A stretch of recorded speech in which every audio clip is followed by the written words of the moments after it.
இன்றைக்கி நம்ம இந்தியன் பேங்க்கில் புதுசாக எப்படி ஏடிஎம் கார்டு அப்ளை பண்ணுறதுன்னு பார்க்கலாம் வாங்க. அதுவும் மொபைலில் வெறும் 2 நிமிஷத்தில் பண்ணிடலாம். அதுக்கு முதல்ல உங்கள் மொபைலில் வந்து இந்த இந்தியன் பேங்க் ஆப் வந்து இன்ஸ்டால் பண்ணியிருக்கணும். பண்ணிவிட்டு அந்த ஆப் பாஸ்வேர்டு போட்டு ஓப்பன் பண்ணிக்கோங்க. போட்டுவிட்டு இந்த மாதிரி ஓப்பன் ஆகும். இதில் பார்த்தீங்கன்னா முன்னாடி டிஸ்பிளேவிலே கீழே டெபிட் கார்டுன்னு ஒரு ஆப்ஷன் இருக்கும். அது சூஸ் பண்ணிங்கன்னா உள்ளே வந்து இந்த மாதிரி நிறையா கார்ட்ஸ் வந்து உங்களுக்கு அவைலபிளாக காமிக்கும். உங்களுக்கு வந்து இதில் எந்த கார்ட்ஸ் வேணுமோ அந்த கார்ட்ஸ் வந்து நீங்கள் சூஸ் பண்ணிக்கோங்க. மேலே இருக்கிற கார்ட்ஸ் தான் கொஞ்சம் சார்ஜஸும் கொஞ்சம் கம்மியாக வரும். மீதி வந்து உங்களுக்கு எனக்கு நான் ஒரு நாளைக்கு பணம் அதிகமாக எடுப்பேன் அப்படின்னு பார்த்தீங்கன்னா அது பணம் எப்படி எடுக்கணும் அதுக்கு அந்த மாதிரி நீங்கள் சூஸ் பண்ணிக்கோங்க. அதிலே ஒரு கார்டு கீழே பார்த்தீங்கன்னா ஒரு ஏரோ மார்க் மாதிரி இருக்கும். அது கிளிக் பண்ணி பார்த்தீங்கன்னா இந்த கார்டில் ஒரு நாளைக்கு எவ்வளோ பணம் கேஷ் லிமிட் எடுக்கலாம்னு சொல்லி அந்த டீட்டெயில்ஸ் எல்லாம் உங்களுக்கு போட்டிருக்கோம். ஷோ ஆகுது பாருங்கள். அந்த மாதிரி ஒரு கார்டும் ஓப்பன் பண்ணி பார்த்துட்டு உங்களுக்கு எந்த மாதிரி கம்ஃபர்டபுளாக இருக்கோ அந்த கார்டை வந்து நீங்கள் அப்ளை பண்ணிக்கோங்க. அது வந்து நான் வந்து ஃபஸ்ட்டு கார்டு தான் அப்ளை பண்ண போகிறேன். அது ஃபுல்லாக பாருங்கள் ஒரு நாளைக்கு 25,000 எடுத்துக்கலாம்னு சொல்லி போட்டிருக்காங்க. இது வந்து எனக்கு போதும். உங்களுக்கு இல்லை எனக்கு அதிகமாக எடுக்கணும்னா அது கீழே இருக்கிற ஒரு கார்டு வந்து ஒரு நாளைக்கு 50,000 சொல்லி போட்டிருக்கு. இந்த கார்டு வந்து ஒரு நாளைக்கு 50,000 போட்டிருக்கு லிமிட்டு. ஒரு 50,000 வித்ட்ரா பண்ணிக்கலாம். உங்களுக்கு எந்த கார்டு வேணுமோ அதை நீங்கள் சூஸ் பண்ணி அப்ளை பண்ணிக்கோங்க. நான் வந்து எனக்கு மேலே இருக்கிற கார்டே போதும், இது எனக்கு தேவைப்படாது. இது உங்களுக்கு தேவைப்பட்டுச்சுன்னா இது சூஸ் இல்லை இதோட எனக்கு அதிகமாக வேணும் அப்படின்னுச்சுன்னா இதுக்கு கீழே ஒரு கார்டு இருக்குது, அதை சூஸ் பண்ணிக்கோங்க. இதுவே சூஸ் பண்ணிக்கோங்க போதும். இதுவே இல்லைனா அது மேலே இருக்கிற ஃபஸ்ட்டில் 2ல் ஏதோ ஒன்று சூஸ் பண்ணிக்கோங்க. இது 2மே உங்களுக்கு போதும். நான் மேலே ஃபஸ்ட் கார்டு வந்து அப்ளை பண்ணுறேன். எனக்கு இந்த கார்டே போதும்.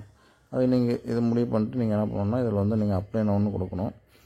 அப்ளை நவுன்னு கொடுத்தீங்க அப்படின்னா நீங்கள் நெக்ஸ்ட் ஸ்டெப் போகலாம். அப்ளை நவுன்னு கொடுக்குறேன் பாருங்கள்.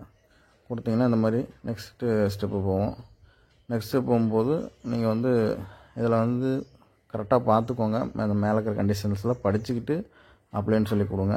ஏன்னா மேலே அந்த கார்டுக்கு வந்து மினிமம் சார்ஜஸ் வரும்னு போட்டிருக்காங்க.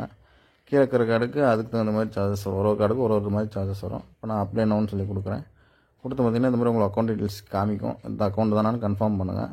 கன்ஃபார்ம் பண்ணி கிளிக் பண்ணி டச் பண்ணிங்கன்னா அந்த மாதிரி டீட்டெயில்ஸ் காமிக்கும். உங்களோட அட்ரஸ் டீட்டெயில்ஸ் எல்லாமே உங்களுக்கு ஷோ ஆகும். அதெல்லாம் ஓகேவானு கரெக்டானு சொல்லி பார்த்துட்டு உங்களோட அக்கௌண்ட் நம்பர் தானு பார்த்துட்டு கார்டு டீட்டெயில்ஸ் காமிக்கும், கண்டிஷன்ஸ் காமிக்கும். அதெல்லாம் பார்த்துட்டு நீங்கள் ஒன்ஸ் செக் பண்ணிக்கோங்க. செக் பண்ணிட்டு நீங்கள் எல்லாம் கரெக்டாக இருக்கான்னு பார்த்துக்கோங்க. பார்த்துட்டு கீழே பார்த்தீங்களா கன்ஃபார்ம்னு ஒரு ஆப்ஷன் இருக்குது பார்த்தீங்களா, அந்த ஆப்ஷனை வந்து நீங்கள் சூஸ் பண்ணுற மாதிரி இருக்கும். அதை சூஸ் பண்ணிங்கன்னா அடுத்து நெக்ஸ்ட் ஸ்டெப்பு போயிடலாம்.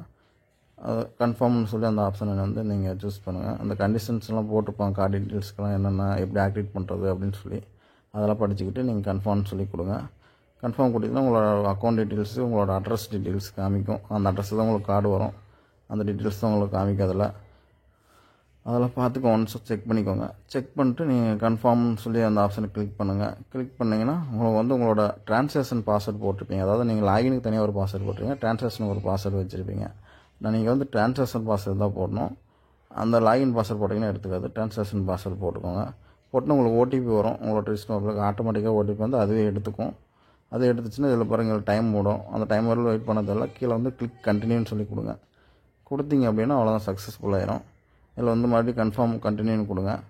அது கொடுத்ததுக்கப்புறம் மறுபடியும் கண்டினியூன்னு சொல்லி கொடுங்க. இது கண்டினியூன்னு சொல்லி கொடுத்தீங்கன்னா உங்களுக்கு வந்து அந்த டைம் மூடும். அந்த டைமுக்குள்ளே கண்டினியூன்னு சொல்லி கொடுத்துருங்க.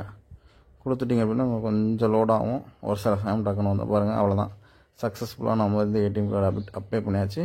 உங்களுக்கு வந்து ஒர்க்கிங் டேஸ், அதாவது bank working days within 10 days இல்லைன்னா 15 daysக்குள்ளே உங்களுக்கு கார்டு வந்து வீட்டுக்கு வந்துடும்.